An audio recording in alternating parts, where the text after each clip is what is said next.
Saudi Arabia's defense minister delivered a blunt warning to Iranian officials in Tehran last month.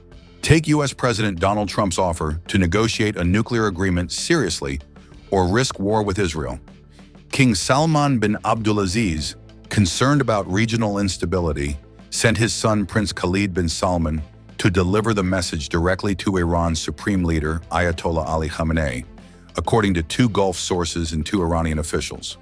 Prince Khalid met Iranian President Masoud Pezeshkian, Armed Forces Chief of Staff Mohammad Bagheri, and Foreign Minister Abbas Araghchi behind closed doors on April 17th inside Tehran's presidential compound, the sources said. While media outlets covered the 37-year-old prince's visit, they did not report the content of his message. Sources said Prince Khalid, who served as Saudi ambassador to Washington during Trump's first term, warned that the U.S. president had little patience for prolonged negotiations. Trump had unexpectedly revealed a week earlier that Washington was engaged in direct talks with Tehran to curb Iran's nuclear program in exchange for sanctions relief. He made the announcement alongside Israeli Prime Minister Benjamin Netanyahu, who had flown to Washington hoping instead to secure support for military action against Iranian nuclear sites. In Tehran, Prince Khalid told Iranian officials that Trump wanted a quick deal and that the diplomatic window would close fast, according to the sources.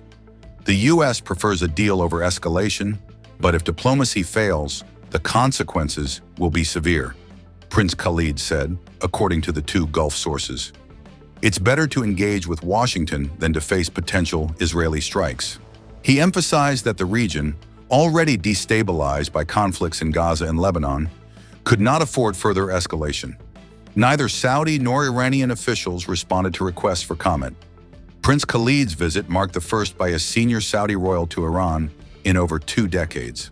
The two regional rivals, long at odds and backing opposing factions in proxy wars, began easing tensions in 2023 following a rapprochement brokered by China. Iran's regional standing has weakened in recent years, following Israeli strikes on its allies Hamas and Hezbollah, and the downfall of Syrian President Bashar al-Assad. Western sanctions have further battered Iran's oil-dependent economy.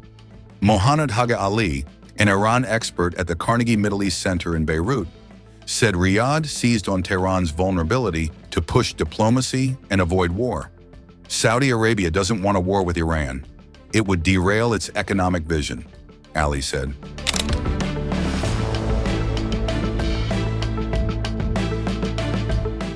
The sources did not confirm how Iran's leadership responded to Prince Khalid's message. However, during the meeting, President Pezeshkian said Iran sought a deal to ease economic pressure through sanctions relief.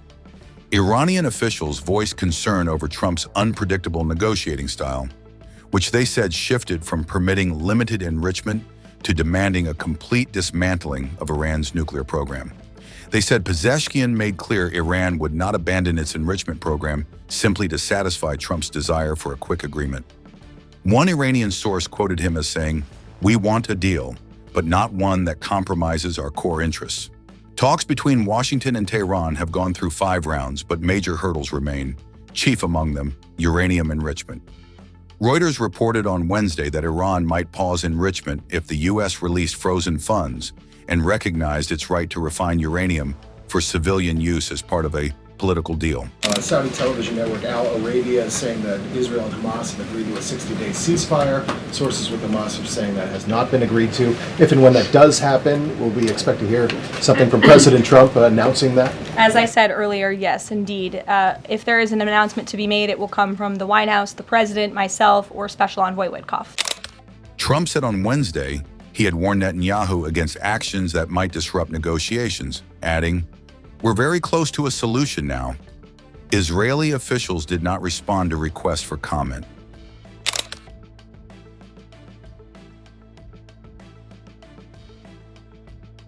Trump's recent 4-day visit to the Gulf cemented Saudi Arabia's position as the key player in a new Sunni alliance.